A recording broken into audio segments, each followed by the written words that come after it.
Alrighty, welcome in. I am Jeff, and I'm joined today by Coach Paul Buono. We just practiced pronouncing his last name. Paul, fitness and nutrition coach, a lot of experience, 13 plus years experience working with a lot of adults.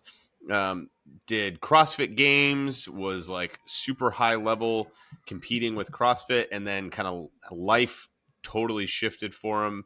And I'm excited to kind of have him tell that story, and I think that probably or I know it has dramatically impacted his perspective on training and fitness and nutrition and kind of how he goes about it and really how to be sustainable with this and how to make this actually last longer than a 90-day thing. So I'm excited to have Paul on. Thanks for joining us. Yeah, of course. Happy to be here. Sweet. So talk about that moment for you when Paul was diagnosed with, I'm not going to say this right. It's a form of lupus. I don't know the the ins and outs of call it lupus. Yeah, call it lupus. Call it lupus, right? So Paul was diagnosed with lupus, and it was 2018 when you were kind of at the height of your competitiveness with CrossFit. So talk about kind of that moment for you, because I feel like that was probably like the lead up to it, because I'm sure that was probably part of it is like, hey, something's not quite right. And then kind of the moment where you're like, okay, was it relief? Was it clarity? Was it fear? What was that experience like for you? Yeah, man. So 2015, I was second place at the CrossFit Games, podium finisher on the team side. So I was the captain of CrossFit Milford, and we got to compete against some really great people that year and everything like that. But afterwards, I wasn't recovering going into that season very well, and I didn't recover from the games well at all. I actually was super under recovered, hurt my back. A lot of stuff happened. Moved out to Denver, and then when I was in Denver, I was really struggling with getting some of my aerobic capacity and endurance work back. I couldn't, my times were way slower than what they had been. I was measuring my blood oxygen levels every morning, which I always did for competing, just for recovery.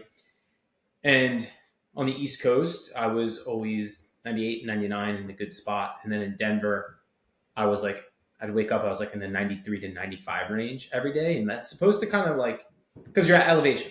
Yeah. You're a mile high. And you're supposed to adapt within, 2, 4, 5 months-ish, typically closer to 3. And years later, it was still 93, 94, 95 every morning. So I was really struggling to adapt to the high altitude. I was having hair patches start missing from the back of my head. I was having all this phantom joint pain, trying to get back to the games and everything like that. And it was 2017. I got a haircut, and I saw all these patches in the back of my head. And it was the second time that happened, and I finally went to the doctor to suss it all out. And then within real quick before you go, just sorry to interrupt you, but I'm curious because this is, you're in your mid 20s at this point, right? Mid to late 20s at this point. And so you're what was your perspective on in the moment? Do you remember why is my, I imagine 26-year-old me would just be it's all in my, you know what I mean? You would just kind of paint over it. So I'm curious what your perspective on it was in the moment. So 24-year-old me, that's how I was. So this all really started right before the games. I had the hair. I went in. I got a haircut. I was 24. It was 3 months before my qualifying event, and I got a haircut, and all these hair patches were missing in the back of the head. And I looked at the barber. I was like, "You're a terrible barber. How could you do this to the back of my head? This is awful." And he's like, "Buddy, I can't do this with a buzzer. You need to go see your doctor." And the doctor was like, you could have lupus, you could have a Hashimoto thyroiditis. Turns out I had both.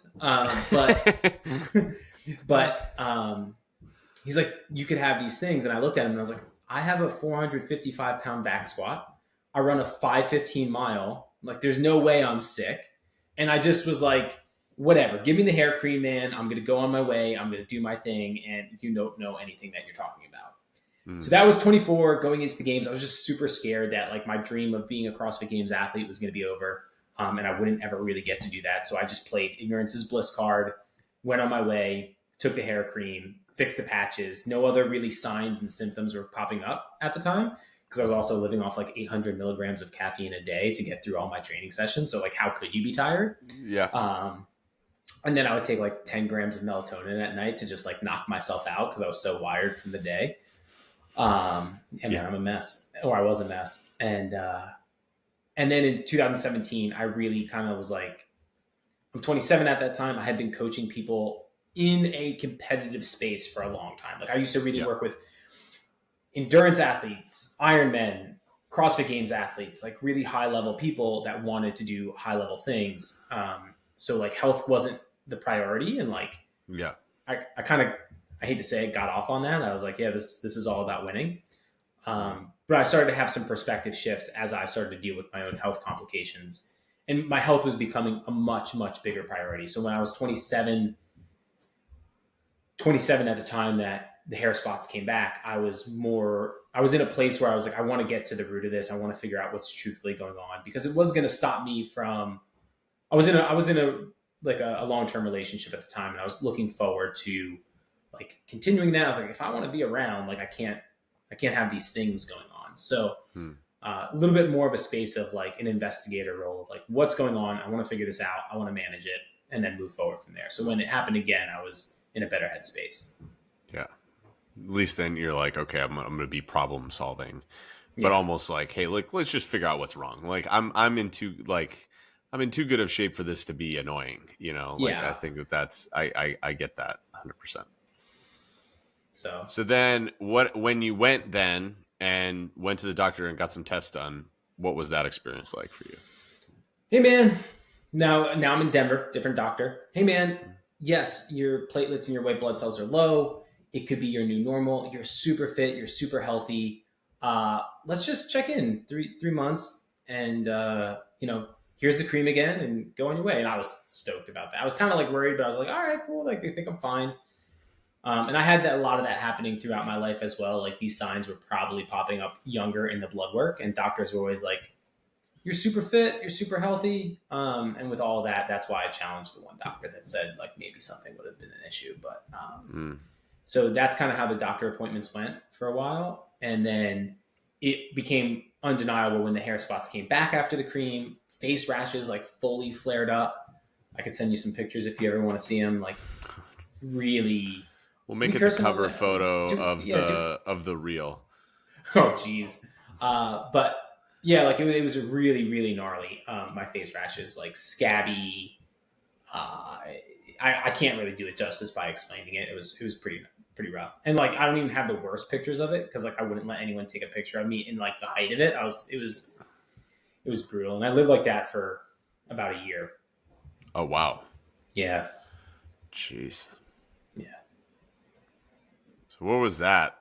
How did that, I mean, obviously there's the emotional toll of that and all of that sort of thing, but how was that also physically for you? Did that impact like what you were doing in terms of training, or was it like, hey, I'm trying to do this even though I clearly something's wrong? But at that point, my performance, I just wanted to stay alive. I like was pretty clear that I had lupus. Like it was right before the diagnosis. It wasn't too long after some of this stuff that I got the diagnosis, but like when organ failure is something that like I have to contend with, and like at the time, even like 7-8 years ago, the medications weren't super well adapted to lupus. Still not really. We're working on it, but the alternative to fixing my lifestyle was like a really gnarly existence of just like incredible joint pain, organ failure, fatigue, brain fog, all of these things that like, I can't remember the stat off the top of my head. I actually studied this in grad school a little bit, but like I didn't want to be on disability when I was young. I didn't want to have to do I didn't want to have a part-time job because I couldn't work. So like I knew I had to shift my lifestyle around through nutrition and exercise and stress management to do the best that I could to manage the condition with as minimal amount of medication as possible. So it was like a big wake up call of like, I gotta make some changes to how I treat my body, because, even though I was exercising, like 6 hours of exercise per day, 5 days a week is just as bad for you as probably exercising zero times per week You know what I mean? Like, yeah, I had 6 pack of abs and I looked great, but I was wiped. I was exhausted. My body was run down and all that stuff. So, Yeah. I'm just curious, and obviously we don't want to come out here and bash anybody, but I mean maybe we do, but I'm yeah, I'm curious in. about that experience for you. And I know that for clients we actually oftentimes see this go the other direction, where if they're not in shape, then every problem that they have is attributed to them being overweight, right? Like every medical issue is like, oh, if you lose some weight, then that'll probably just fix the issue. Versus for you, it was like you're in shape, so this is probably not an issue, right? How was that kind of experience for you with almost kind of being like, I feel like this could have been like the warning signs were there, the blood work kind of showed that this was happening, and it got kind of like just brushed aside because you were in, physically at least looked like you were in great shape, but the kind of the deep help stuff was being impacted. How did that sit with you in the moment? How does it sit with you now as you reflect on it? Am I, projecting my own stuff into the conversation? Where's your head at with that? I understand why doctors would think that way. And I don't think I had the tools and the ability to articulate well enough when I was young going through it to advocate for myself. I also don't think that I should have had to as like a teenager and like a young person in their 20s to like know all the medical information and be able to advocate and like ask for specific tests. It's disheartening that I had labs showing up for many years before that first one showing that some of the signs of lupus, like two of the signs of lupus, is low platelets and low white blood cells, and I had those for like 5, 6, 7 years before any main other like physical manifestation, like in appearance, popped up with my hair. So that was really frustrating and disheartening because you know I don't want to bash the medical system because I do think with we're doing the best that we can with the resources that we have, like especially after coaching the amount of people that we have. Like I see how hard it can be to keep up with everyone and everyone's health, but we got to do better. And the thing with it is, it was disheartening to allow the same tests and trends to go over and over with the answer of like, this is your normal, without any deeper tests looking into it. I think that's the thing that is interesting. And I think that that's an interesting segue into coaching, which is I think that there are a lot of times where, and in curious your take on this, I think that we become so accustomed to our normal, whatever it is, that like if somebody says this just is your normal, we kind of go, okay, like that's a bummer, and we like, or we in reflexively fight back like this ought not to be my normal, but I don't necessarily know how to handle it, right? And so Mm-hmm. we're lived in that tension of like, I don't feel like this is normal, but I'm being told that this is my normal, and so I don't really know what to do about it. And Mm-hmm. and that sort of tension, I feel like a lot of our clients fit in that spot where it's like, especially with a lot of information that's out on social media, where it's like, it's if you have this, if you have PCOS or all of these things, then therefore it means that you can't, what I mean? It's like, this is your normal, like you're just kind of stuck. This is your life now. And I think that I'm curious your feeling of that, which is like, this is your normal, like you have low white blood cells and your hair is falling out, and what I mean? It took something dramatic to force them to like examine something that had been there all along, Yeah. which is a bummer. It's the lack of questioning. I guess like we could even chat about like the lack of questioning, the lack of motivational interviewing from doctors that are trying to actually figure out what's going on. And with coaching, I do work with a handful of people with autoimmune conditions because of my background, and like it doesn't take much to just ask some deeper questions around people, how, like, and ask them like how they're actually feeling and what they're doing on their day-to-day basis, right? And like what that looks like for them to help make change in the right direction. Because like, yeah, a lot of times you get diagnosed with an autoimmune condition or PCOS, endometriosis, Hashimoto thyroiditis, any of those conditions, and a doctor is going to give off the list of symptoms that you are going to be normal for you to be experiencing, but there's never any questioning behind that of what does your life look like to help manage some of these conditions, like, because we know that all of that is going to change how someone's body is affected by exercise, by food, and things like that. But lifestyle, the food we're eating, the exercise we're doing or not doing, the sleep we're getting or not getting, the water we're drinking or not drinking is going to ultimately affect a lot of these processes upstream and downstream. So just a bummer that like people aren't getting any support outside of medication in a doctor's office, which I understand the reason why, to help their condition. Yeah.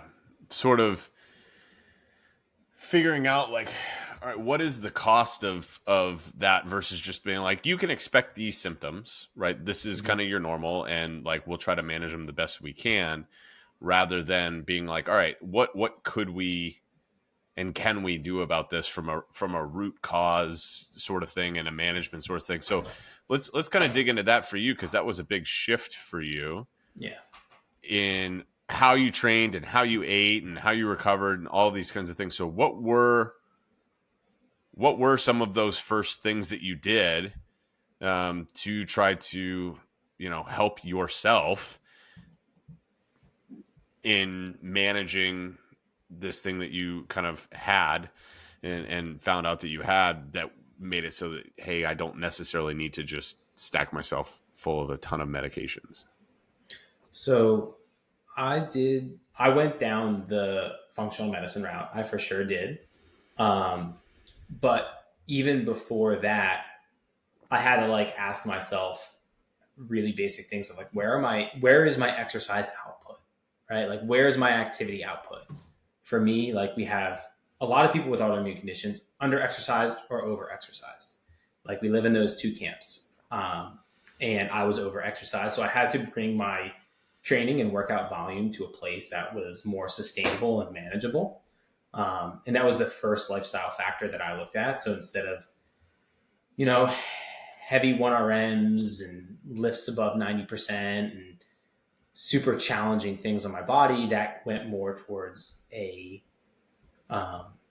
place of doing a more sustainable lifting program, 2 to 3 days a week, taking really intense cardiovascular bouts and like CrossFit type workouts and moving that to easy, sustainable efforts with not even any like intervals or things like that. So just getting the exercise piece right was the first thing that I did. And then I just had to make sure that I was eating enough calories because like really hard to recover from any condition if you're underfed. And so a lot of people in that bout, and I was someone that was like overexercised, underfed, trying to be super lean, but also trying to perform at a high level, trying to kind of have my cake and eat it too, a bit. And so I looked at those two things first, got some health things under control there, just at least started to feel better, weaned down the caffeine. That was the next thing. Like, I'm not someone that goes without it. I went out without it for a while, and life was pretty not fun without it. I'm going to be real honest. So Yeah. put that into like a healthy place, try to work on the sleep aspect of things, not always the most controllable lifestyle component, but then saw some results just feelings wise and like how my body was feeling. And then I did end up doing like an elimination diet. I figured out some of the foods. I had to like cut out a bunch of foods with the goal of seeing what was like truly affecting me. And I do have a bunch of food intolerances, which totally sucks. But it was really helpful to figure out like I can't do gluten, I can't do dairy, I can't do nightshade vegetables. I had a lot of other things I couldn't do for a while, but I've been able to reintroduce those. And then when that kind of plateaued out a bit, I wasn't seeing any more results. I went and I did see a functional medicine doctor. I had every single test done under the sun, from like hair testing, which like you wouldn't be able to guess now. But did some hair testing. I did gut testing. I did micronutrient panels. I've really, really done all of the functional medicine route stuff. And then I had some supplements prescribed based off that, and that have been really helpful for me specifically. And I'm not a big supplement guy. So just really try to target what I actually needed rather than just like throwing a bunch of things at myself that I found and read about on the internet. That way I'm not just like wasting a bunch of money on things that might not be helpful. And they have been helpful for me for sure, the ones that I'm taking. Awesome. There was a lot there. So I want to dig into each of these because I think that I also want to kind of unpack it for the user, right? Or the listener here. So thinking about the shift in training, right? So again, overtraining or undertraining, there's not a ton of people who are appropriately training, right? In general with any of these autoimmune, but I think just in general in life, right? There's not a lot of people who just like find a good happy medium. Most people are either hardo, like over the top with it, or it's not really a part of their life. And I think that we can brush over the idea of like, hey, just bringing your training down if I'm not training enough is like, oh, that's easy. Just don't train as much. But that was a huge part of your life. And there was a cost to you of totally shifting. This thing had been a big part of your life and what it was you were doing to shift it down. And so thinking about the cost for you and the experience of like, I have to give up this thing that is part of my identity. That's the thing that I enjoy. I think that that can be applied both directions, right? Somebody who's under training, there's a cost to now bringing myself up to an appropriate training level. And you probably have to give something up in order to start training a little bit more. So what was that cost experience like for you, and how do you kind of coach clients through that piece of it and kind of the recognition of like, hey, what is an appropriate amount of training for you, and how do we kind of be okay living in that happy medium? Yeah. So first of all, I think my answer is going to be long because I want to break into just like a quick little story. So I went through a breakup a couple years ago, and when I went back to the place to get my stuff, my ex-partner at the time had bought like within like 30 days had bought like $5,000 worth of new like just like the whole place was like all my stuff was like in a corner, and there was like $5,000 worth of like new stuff, and I was like, what are you doing? Like, what do you like how did you go from like what are you doing here? And she explained to me, and she's like, some people, when they're sad, they run. Some people drink. Some people smoke pot. Some people gamble. Some people go to strip clubs. And some people buy things. And she's like, and I bought things. And I bought a lot of things. And the reason why I'm explaining that is because all of that is true. And for me, my coping mechanism my entire life was when I'm a highly sensitive person. And my coping mechanism was not to ever touch that, but to exercise every single feeling I've ever had into complete oblivion. And like the happiest moments of my life is when like everything in my brain was just dead. And all I could think of is like, I just need to breathe this air. So the fact that I had to completely shift and give up my coping mechanism, like I hate training now. I hate it because it's boring. Like the way I used to train is like I would max stuff out. I would get amped up. I would drink caffeine. I would throw a fit. I would slam bars. Because like there was this intense emotion behind it of like doing something where every day I was trying to break a record. And now I'm like, cool. Every time I go into the gym, I'm leaving like 2 reps left at the end of each set for like all my sets. It's fine. I know I have to do it. So like ultimately I had to give up an identity. I had to give up my coping mechanism. I had to give up all of these things that I really defined my entire life around and learn how to incorporate these activities into a healthy lifestyle. And it's applies to a lot of the people that I work with, because we're facing self-limiting beliefs, we're facing changing your identity, we're facing all of these behavior change mechanisms. And it doesn't matter if you're going from over to healthy or under exerciser to healthy.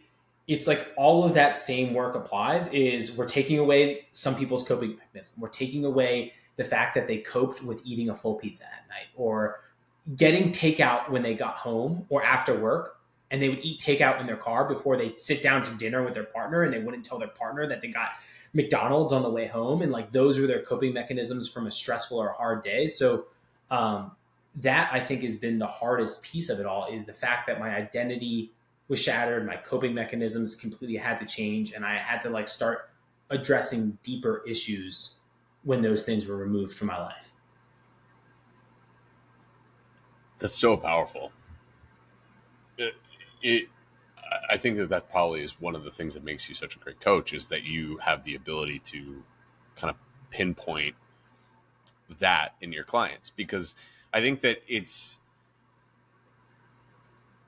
the difference between, like, I think a guy, somebody who can write a workout program, and a coach, is the ability to understand the experience of the client, Yeah. and what it is that they're going through, and the fact that change is inherently difficult. And so they're leaving a previous version of their identity behind. And I think we've seen it a lot with the all or nothing mentality, black and white thinking, all of this. And what you're saying is we're actually supposed to live in the gray.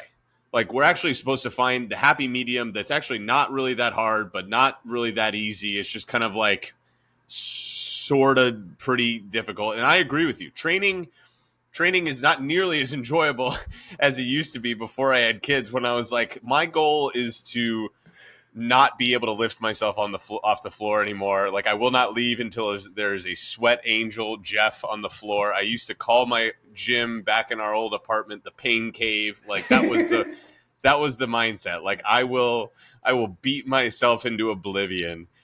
And now it's just like, all right, just gonna go do the thing.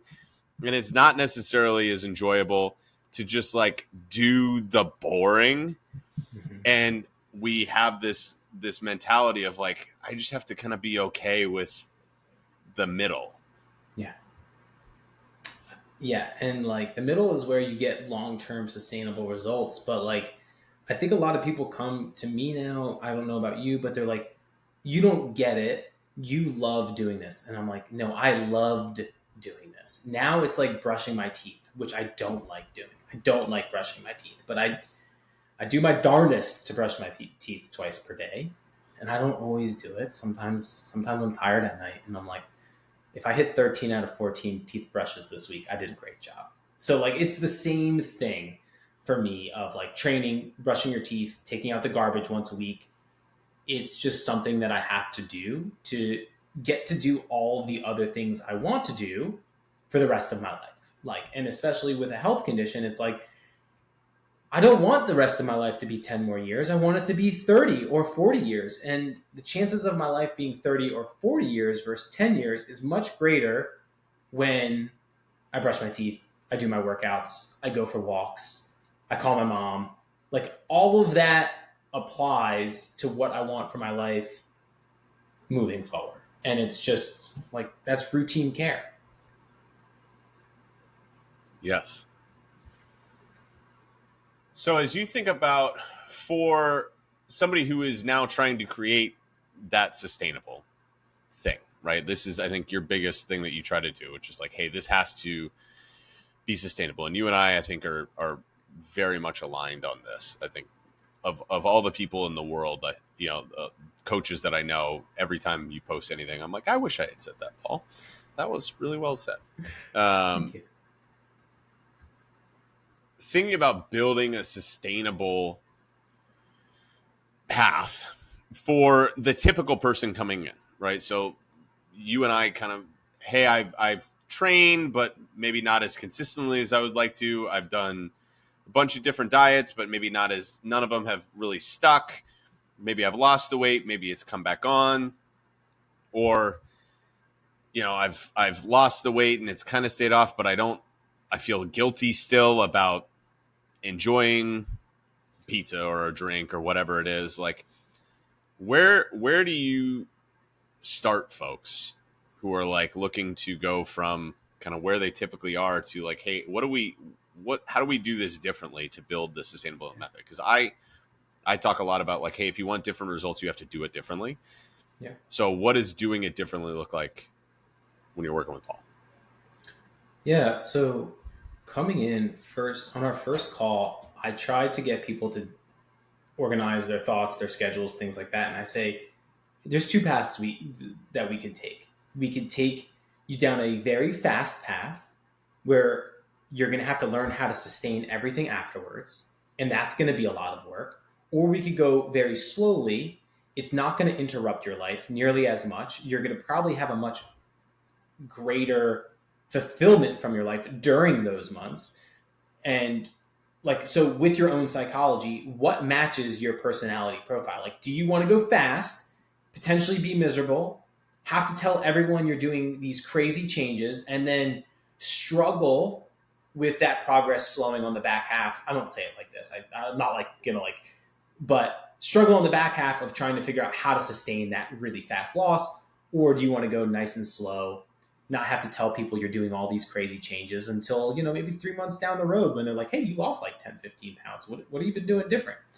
And so I try to let the person I'm working with have as much agency in the way that we are attacking their plan as much as possible, because it builds buy-in, it builds trust, it builds their own autonomy, right? Because like that's what coaching is. I want them to build their own autonomy. I want them to feel comfortable with the decisions they're making so that whatever we do, they can sustain it long term.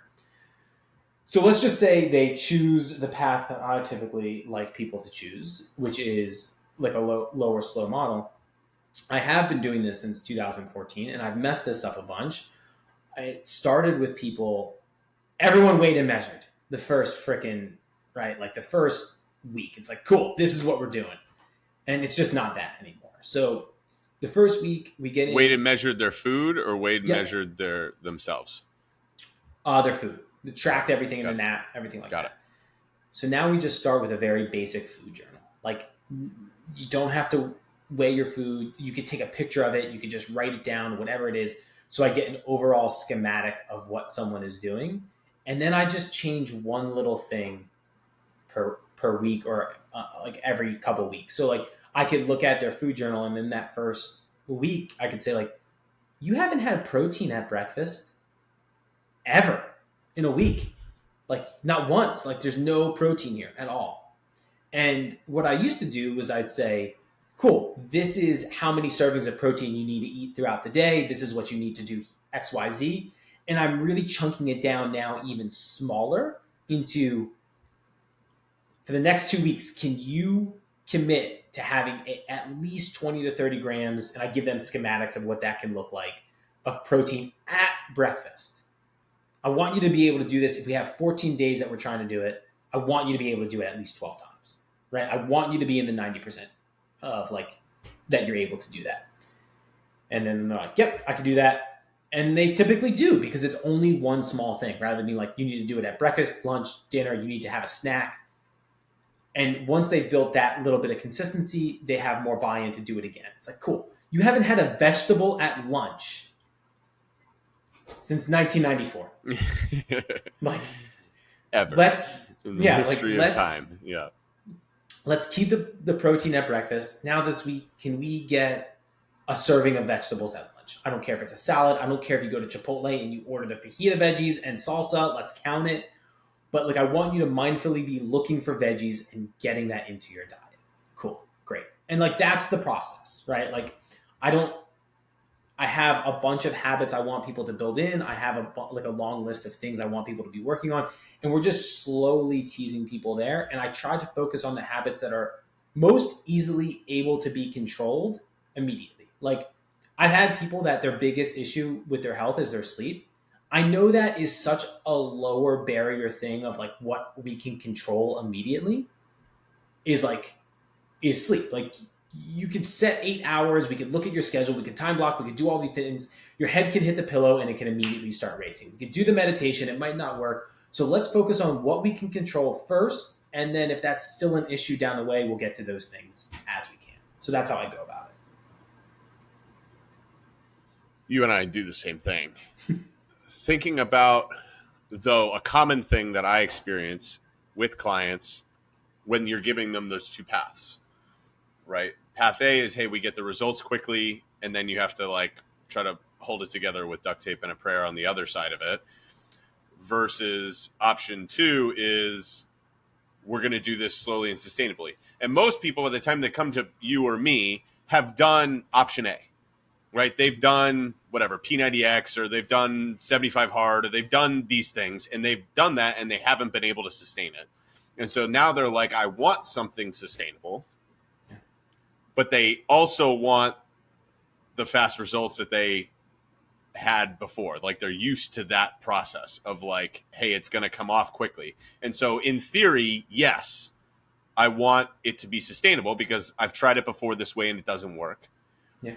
But the trade-off, the cost that we talked about earlier is, if you want it to be sustainable and to do it this way, your results are going to likely come a little bit slower than you are expecting them to. How do you help those people navigate the appropriate expectations and maybe the discouragement that like, hey, it's not happening faster, and keep them going with it when it feels like, man, I don't feel like I'm doing enough, right? This is the undertraining versus overtraining. People just ricochet back between them, and you find them in the middle and they're like, I'm used to training really hard.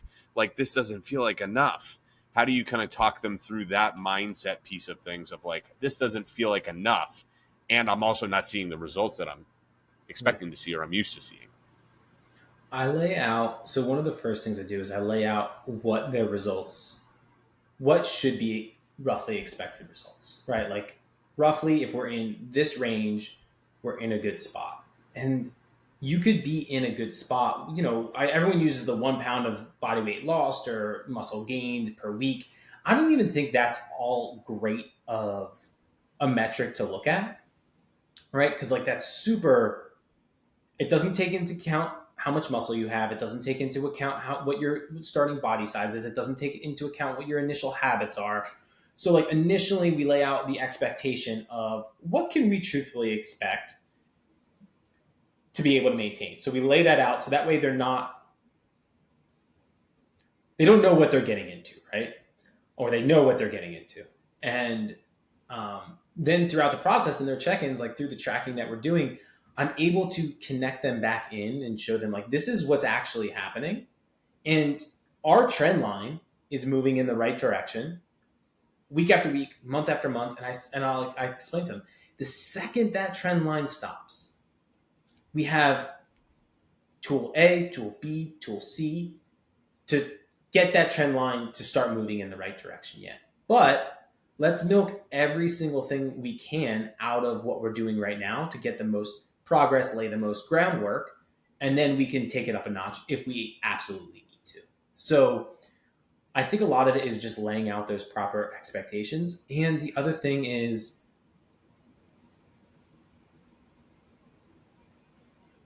people, like, I am not saying I'm a medical professional. I'm not saying I'm a mental health professional at all. I am a fitness and nutrition coach. But if we look at behavior change and we look at people who are going to therapy, there are people who are in therapy for 10, 15 years and they don't always get the result out of it that they want. There's some people that will always struggle with that sustainable change, and understanding that too and being honest with that person needs to happen. And that's coming from a place I recently just feel like I didn't let someone down. I coached someone wrong, and they had an idea of what they wanted when they came in, and I didn't pull the brakes on them hard enough in the beginning. I let them say like, I'm going to train this many times, blah, blah, blah, because he was already doing a lot of stuff. I think if I laid out expectations even better, he would have had more results. and it would have been a better process for him. So it's always a constant learning of how we can help people more and like what I could have changed. And that experience, is going to guide me with how I go about things moving forward. But I do think that laying the expectations and the groundwork is going to be most important for most people to understand how they're doing along the way. And then highlighting their wins, showing them things, getting them to buy in and say like, hey, you might not see progress for 6 to 8 weeks. We need to figure out how to move things forward, right? And then also getting them to redefine what progress is. There's so much awesome there. The thing that I want to highlight, and forgive me if this, embarrasses you. I don't think it will, but the fact that you just came on and you like owned like, hey, I could have done better with this is again the indicator of a good coach, right? Because a poor coach, an inexperienced coach is like, this dude didn't do what I said, and therefore that's why you didn't get the results, right? Versus a good coach is like, recognizes like, yeah, some people aren't going to necessarily do what I say, but like, what's my responsibility in it? And not just like putting it on like the user of like, just do it my way, right? And if you don't do it my way, then you're a failure, sort of thing. Like, pick you up by your bootstraps. So I do think that finding, if you're looking for something like that, like finding support that is that way, like focused in that direction, I think is really valuable. I'm curious for you, because I know my coaching style has dramatically shifted, and you mentioned that yours has over the course of time, that I would like to think I'm closer to that side of it now, where I'm like, hey, I'll recognize the places where I've fallen short or whatever it is, but constantly getting better. And it used to be like my way or the highway a little bit, and like, hey, everybody's got to do this. Was there a moment, or was it gradual? Like, how did that shift for you from the tracking and everybody's got to track? Because I think you and I would agree, like, I think most people probably don't need to track their calories maybe ever at this point. It might be worth doing on occasion, but like, is it a necessary thing? How did that evolve for you in your kind of approach to coaching people? Oof. When you're in a hospital bed with a 700 milliliters of fluid around your heart, and the doctor says, if I don't perform this emergency surgery in an hour, you're going to pass away. And you spent your life hitting all your workouts and tracking all your food and sleeping the right amounts. It really wakes you up to like what's important and what that actually does for you. And rarely is someone trying to lose weight, even if their goal is to have a 6-pack at the beach, that's the goal they're willing to tell themselves. There is something behind that. And there's a reason why they want that. And it's about figuring out that reason that I think is important, because that reason is going to tell you how to coach that person. Because if they're on that beach, I've had the 6-pack on the beach. I've had people coming up to me because I had a 6-pack on the beach, mostly dudes. It's fine. But what I really wanted was something behind that, whether that was acceptance or all of those other things. Most people now, it's like, I'm doing this to be more present with my kids. I'm doing this so I feel better hiking. I'm doing this for XY reason. So like, are we going to make those experiences, which you want to be better at and you want more of, more miserable because you're tied to a food scale in your back pocket at your family dinner? So a lot of those things came from my experience of like, I did it the right way. I got the results that way. And it's still, my health was in the dumpster. So like, let's connect someone's goal to like something purposeful and meaningful. And then we'll be able to figure out how to coach them in the direction that they want to go. Yeah. I want to have this result so that I can do XYZ experience this thing. How many people come up to you and like, yeah, I really want to lose 10, 15 pounds, right? All the time. And it's like, well, why, right? Like that why, and I don't want to be like just another person and be like, know your why. Like it's like it gets exhausting. But knowing why someone wants to lose the weight, and then knowing why that's important, and then again knowing why that's important will connect you to the right reason and how to coach someone. And I think that's important. Totally agree.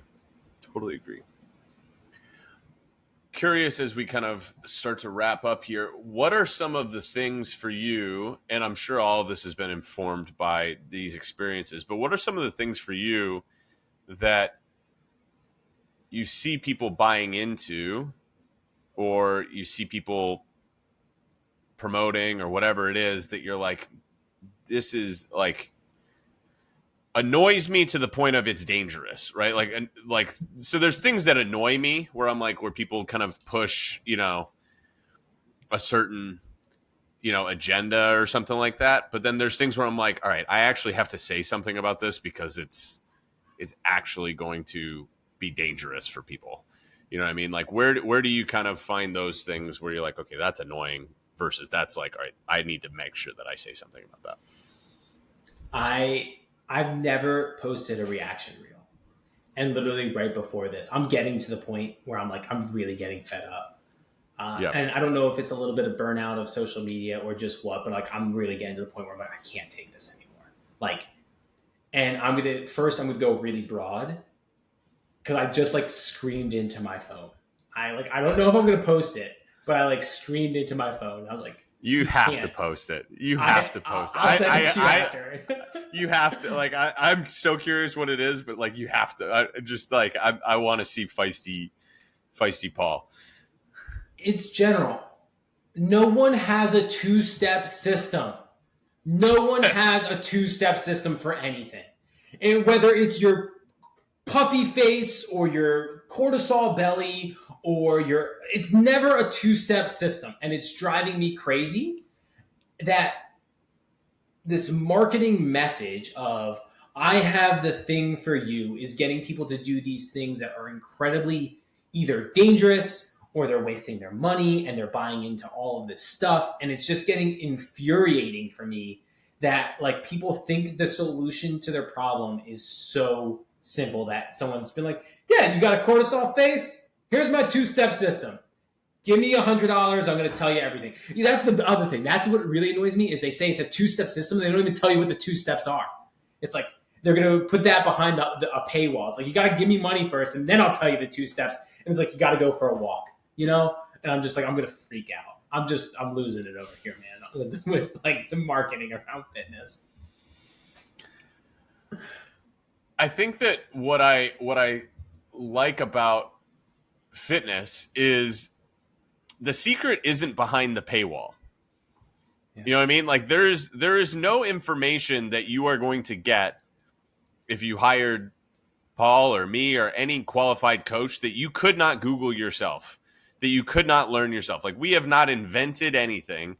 The information is not behind the paywall. The execution might be behind the paywall. The support is behind that paywall, but like not the information. And so I think that's my usual litmus test for people is I'm like, if somebody claims that they have found the solution, it's probably BS because there's not a lot new that has really shifted in really anything. You know what's crazy to me is like, because I live in the autoimmune world, so I live in the chronic health world. And they'll say, I have this, I have X for your PCOS. This is the solution. You're going to tell me you have the solution for an entire complex condition with a supplement, like, just because it's the same thing as like, and then they'll crap on doctors and be like, oh, they have a pill for an ill or whatever it is. And it's like, you're doing the same thing. Like, it's the same thing. And it drives me crazy. Yeah. It's a powder. It's not a pill. It's a powder. It's something you mix in your custom shaker bottle every day that does it. Okay, so I totally agree with you there. What are the things that are maybe less obvious, right? So those are the things that you're like, okay, that's obnoxious. But what are the things that you're like, this is a little bit more subtle, where I think a lot of people, like, it's mainstream even within the fitness industry. Like, there are people out there who are, I remember a post that you did a while ago where you basically were like, I forget exactly what you said, but it was like online coaches are scam artists or something like that. Yeah. I think that was the phrasing that you did, which was like, you posted something about tracking and everybody's like, you have to do this, right?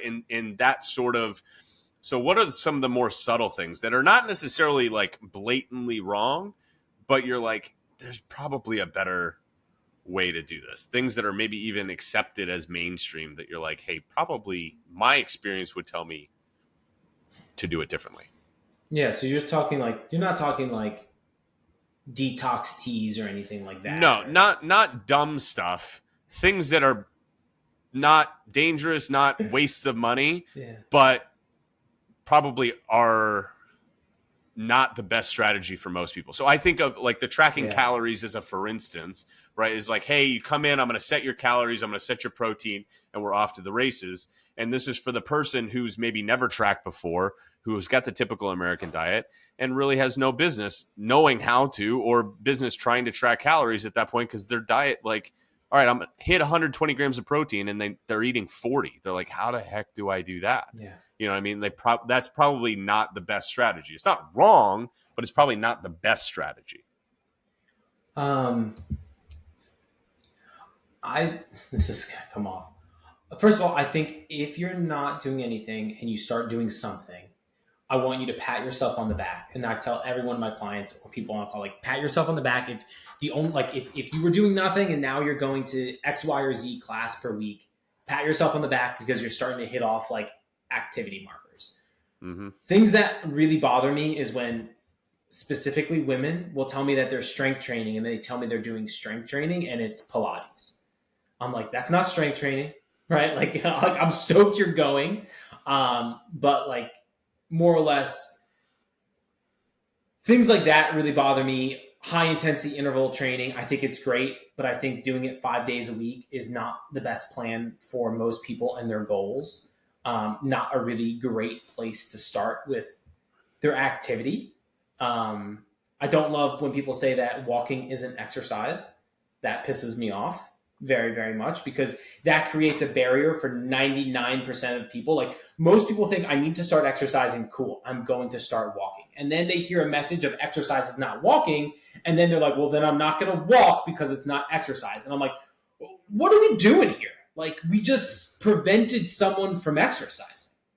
Like that I think is a very harmful message. Like a very harmful message because you're taking away the lowest level activity that someone who is sedentary can be doing by telling them it doesn't count.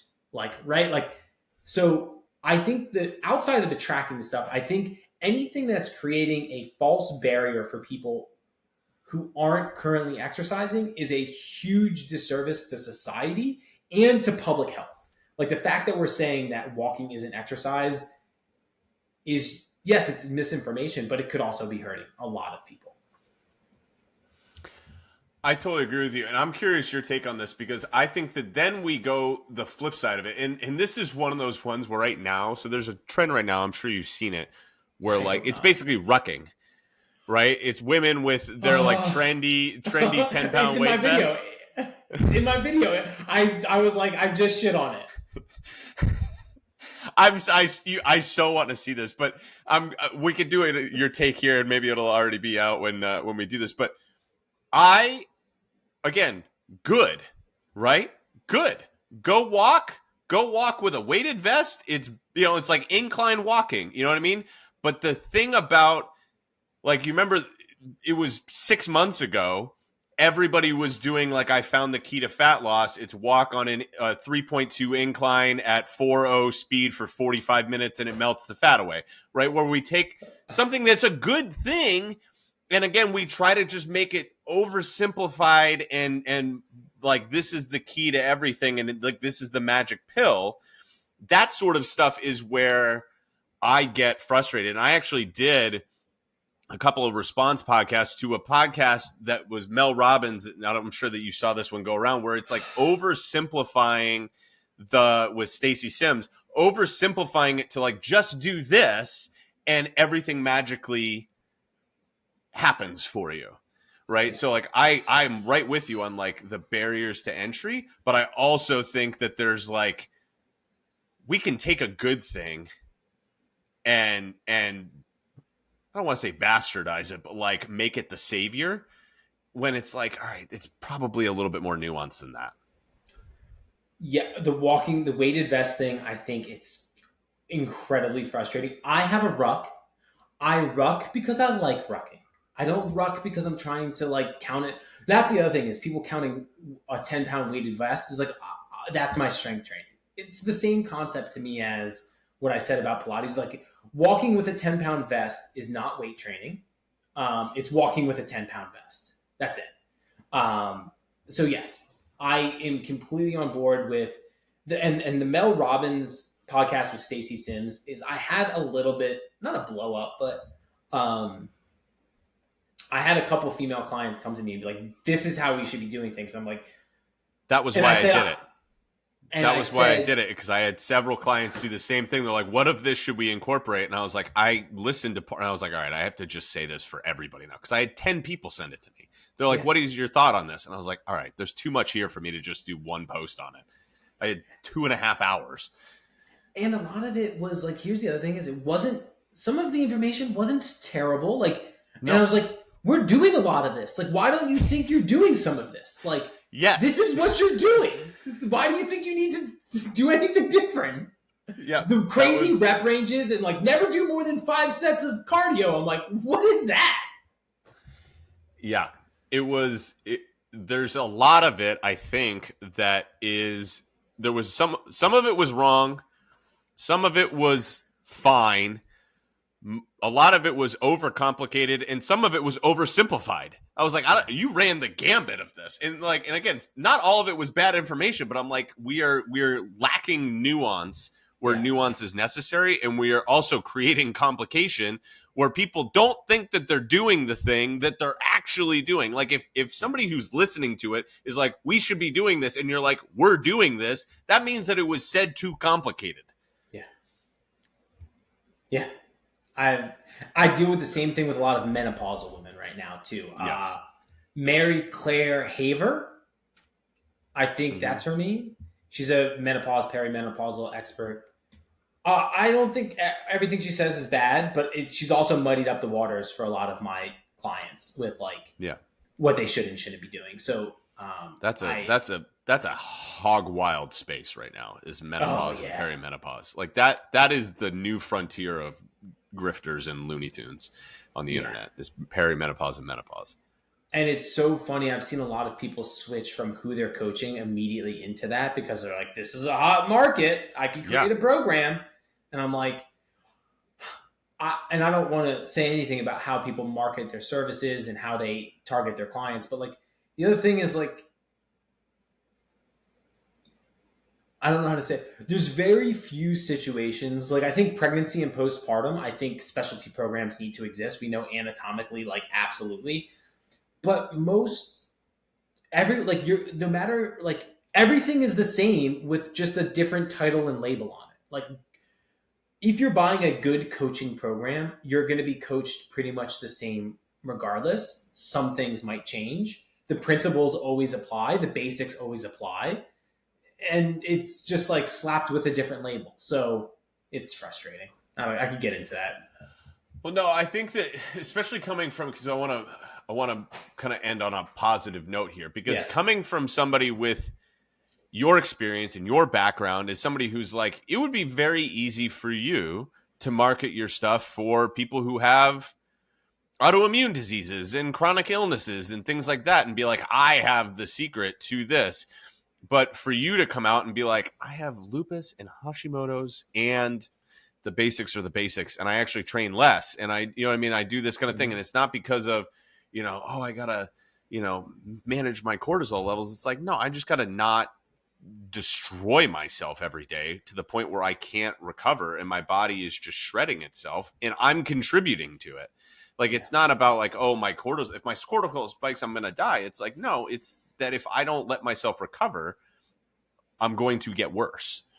And so I think that the integrity, that piece of it is super, I think, encouraging for people that like, hey, I went back to the basics versus doing more or doing dramatically less. Like finding that middle ground is the navigation there. So for you, as you think about like basic principles, and we can kind of finish here, Yeah. basic principles that you're like, all right, if you're building to these habits, right? If it's like, hey, you're here because you talked about strength training, right? Walking, all of these things. If we're like, this is the standard, right? Like everybody else kind of has the standard of like, hey, you should be doing X, Y, Z.